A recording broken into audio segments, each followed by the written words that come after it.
Hi, it's Maggie the Irish Gypsy here to bring you your June 2019 general readings. We're looking at the first half of June from the 1st through the 15th. Thanks to everyone for joining us here today and for tuning in. Welcome to any newcomers, first timers, and welcome back to followers and subscribers. Thanks for all the time and attention and those of you who send in your support and feedback and comments. And of course, always a big note of gratitude to all of my clients out there, regular and new, for keeping me so busy with personal readings. It's an honor and a pleasure. Thank you. And as many of you who follow me know, if you are interested in setting up a personal reading with me, live or recorded, you can get more info and contact details by clicking on the description link below, or you can go to my YouTube channel's homepage and click on the little About button there. I can usually respond to your initial inquiry within the same day or the first 24 hours. And setting up the actual reading is pretty timely too. I do readings full time, 6 days a week. It's all that I do. So I'm pretty diligent at working with both your schedule and mine to get you readings as quickly as possible. I do a wide variety of readings in all areas of life. So if you're interested, send me an email and I would be delighted to work with you. You'll find my email address on the description link. Maggie, the number 1, McGuire at gmail.com. Okay, excuse me. Let's go right into this reading. This is for the air sign of Libra for the first half of June 2019 from the 1st through the 15th for Libra, our lovely Librans.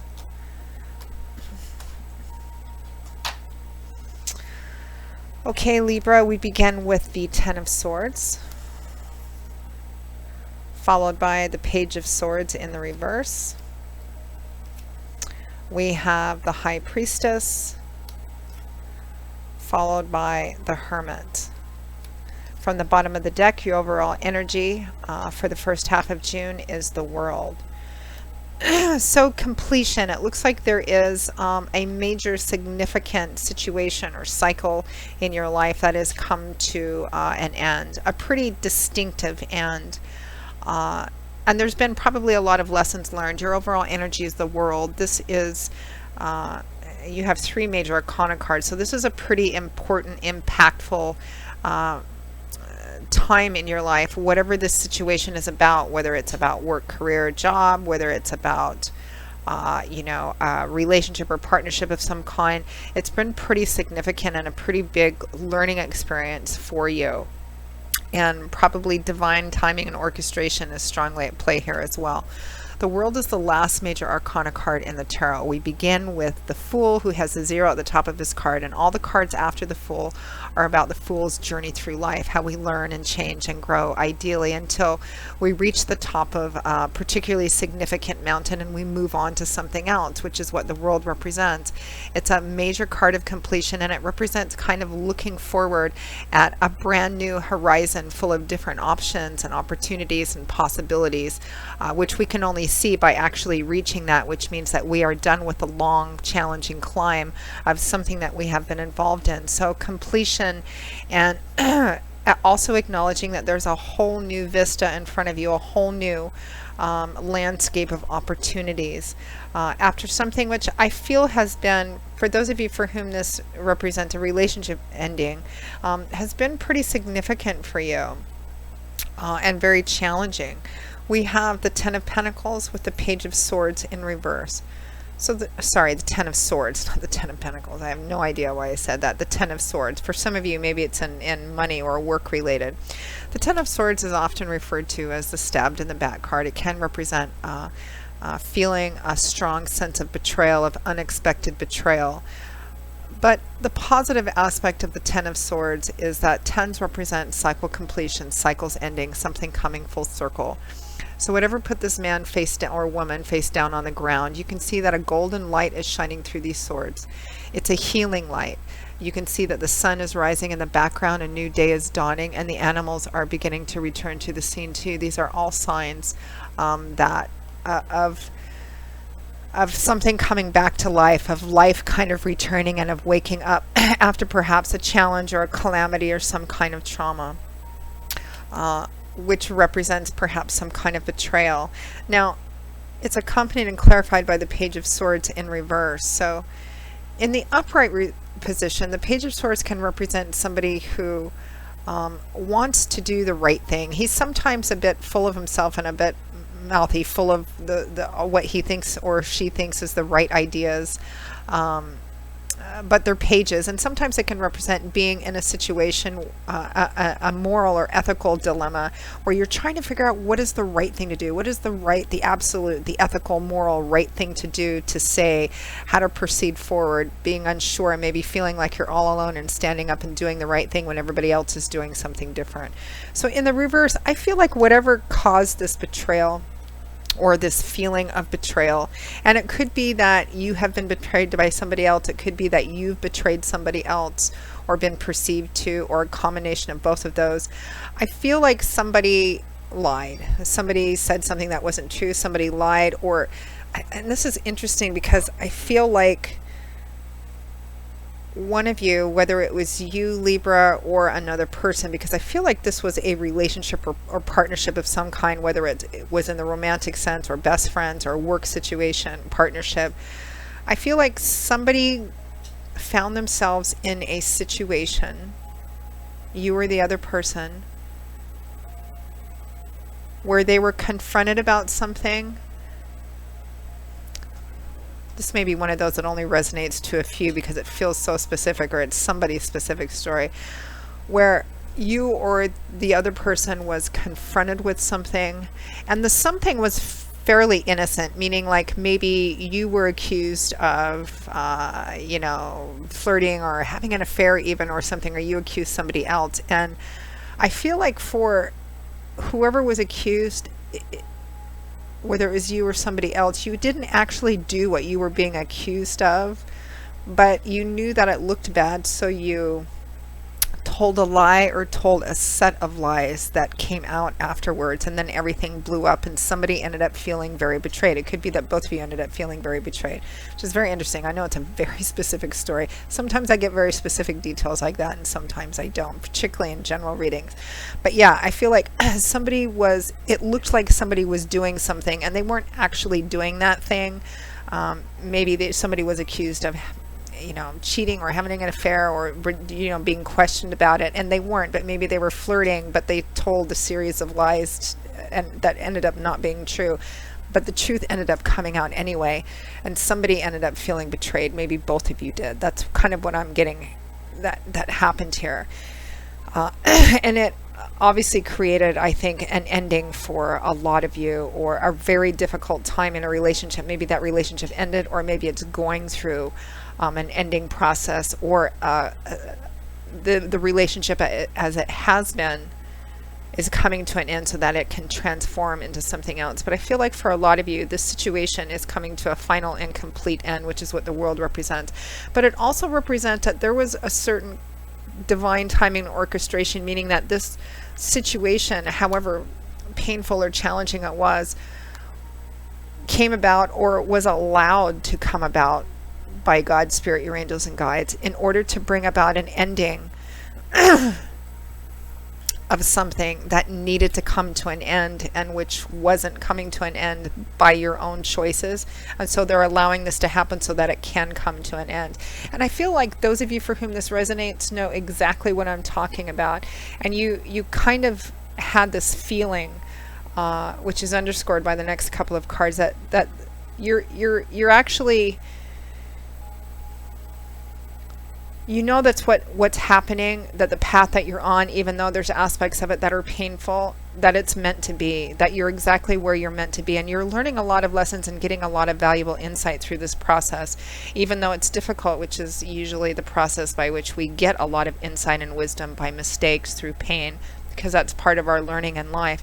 Because next we have the High Priestess and the Hermit. I mean, this is an incredible combination of cards to have. Two major arcana cards. And they're both about taking a step back and allowing intuition to guide you, allowing God, Spirit, your angels, and guides to send you those lessons, that wisdom, that insight. Both very quiet but very spiritually powerful cards. The High Priestess is the most intuitive and spiritual female in the tarot deck. The only one I think that even comes close to her is perhaps the Queen of Cups. The High Priestess is quiet. She observes a lot. She pays attention, and she allows her intuition which some people call higher self, some people call it their gut instinct. It's the conduit or the cable through which we get messages from spirit, paying attention to repeating dreams, flashes or ideas or insight which seem to come out of nowhere. That's intuition, and paying attention to that and letting it lead and guide you. And particularly being focused to do this, I think you're going to be going through this process for the first half of June. And the high priestess is also clarified by the hermit, who does something very similar. The hermit, monks, monastics, they retreat, they take some time back. You may not being, they take some time off, or they take a step back, which may mean for you in a practical way, maybe you're spending a little more time to yourself because you're not only going through a healing process, but you're gaining insight, wisdom, and clarity, because that's what the hermit does. That's what all monastics or monks, people do. They withdraw for a time from the distractions of normal day-to-day life. Why do they do this? They do this in order to remove the distractions so that they can get insight and clarity and wisdom on something, and use that to kind of help guide them through their path so that it helps them moving on, i.e. maybe you're taking some time to look at this. And I think this is a process you've already been going through, Libra, is even though this has been a difficult and challenging situation or relationship, you have learned and grown a lot from it, and are continuing, especially now, especially these first couple of weeks of June, of getting insight, wisdom. Maybe you're not as social, maybe you're not as verbal, and I think probably you shouldn't, because this is a time where you're going to be getting messages, wisdom, and insight about this. What was my part? What can I learn from this so that I can move forward and not repeat maybe some of the same bad choices or decisions that I made? How can I do better moving forward? And you're gaining wisdom and insight through this, even though, of course, it's challenging. But knowing that, I think for some of you, I keep getting that there has been for some time now this undercurrent that you knew that this couldn't continue anyway, but of course the things we are emotionally attached to are most difficult for us to let go, even when we know that we probably should. But Spirit is allowing this to come to an ending or a transformation so that you can be free and move forward in one way or another. So let's pull, because this looks like a little more of a tough or a little more challenging time, let's pull a card or two for advice, guidance, or messages from Spirit for Libra for the first half of June.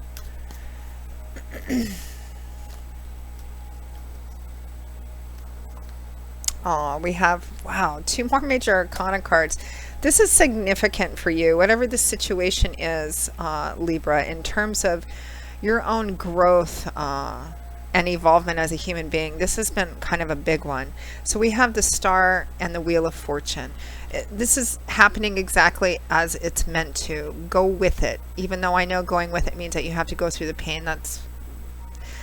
That's life sometimes. As I have sometimes said, I think I heard a reader once say, I'm sorry this reading sounds like this, but it's not all rainbows and Skittles. I mean, that's life. We go through periods of instability, change, and pain, and we learn and change and grow from that, or we continue to repeat it until we learn, and so that we can end that lesson and move on. The Wheel of Fortune is divine timing and orchestration, working in your favor, even if you feel like it doesn't, because it is actually a blessing in disguise. You're gaining so much from that. And have faith, because we have the Star, which shines in the darkness. It lights the way. This is one of the wish fulfillment cards, and it says that if you devote yourself to the path that you're on, moving through this, understanding these lessons that you're learning and this insight that you're gaining, moving through this and not allowing yourself to get stuck in it or resist it, this is going to lead to your joy and fulfillment. It's complete divine timing and orchestration. Keep putting one foot in front of the other. Keep moving in the direction you know you're supposed to be moving into. I think for some of you, something is coming to an end, has ended, or is coming to an end. And even though it's painful, as most endings are, this is meant to happen, or whatever is ending so that it can be transformed. This is meant to happen. Spirit is allowing this to happen and supporting this happen, because this is what actually puts you on the path to fulfillment, to joy and fulfillment. It requires faith, hope, trust, which is a difficult thing to have when you're in the midst of feeling, this Ten of Swords. When we live in a world that's so easily, everything and everyone is so easily interchangeable and inexchangeable and interchangeable, people just substitute one person for the other. We live in that kind of society. It can be difficult to have hope and faith when there isn't anything concrete in front of you to stick that on. But that's what hope and faith is. And Spirit is telling you quite strongly that even though there are aspects of this that may be painful or challenging, move through this. Don't resist the change, because it needs to happen so that you can actually find yourself in a place, on a path to true, say that 5 times fast, a path to true joy and fulfillment. And Spirit is with you every step of the way here. Even if it feels like you're alone, you're not. You are not going through this journey alone, not by any stretch of the imagination. You are being held and cradled every step of the way. So don't resist it, Libra. Allow this to move through and come to an end so that this transformation can occur. So Libra, that pretty much wraps up your June 1st through the 15th general reading. I hope that I often say I hope you've enjoyed this reading. Some readings look difficult and challenging, and they represent going through a period of pain or instability, and I can't really say I hope you enjoyed it, but I do hope that it gave you some hope and some insight and some feedback on what you're going through. If any of you are interested in a more personal one-on-one reading with me, particularly if this resonated for you, please don't hesitate to email me at Maggie1McGuire@gmail.com. I would be most happy to work with you. I do love and romance, relationship compatibility charting, career, work, and finance, investment readings, gift readings. I also do 6 and 12-month overviews, which take a look at what's coming in your life, in all the main areas of your life for the next 6 or 12 months, depending on how far ahead you want to look. So there's a few things to choose from. You can get more info and contact details by clicking on the description link below, or going to my YouTube channel's homepage and clicking on the little About button you'll find there. So I will see you all again in a couple of weeks for the June 2019 mid-month readings. And until then, Libra, as always, I wish you much love, joy, peace, and strength. And I hope to see you back here again soon. Take care. Bye-bye.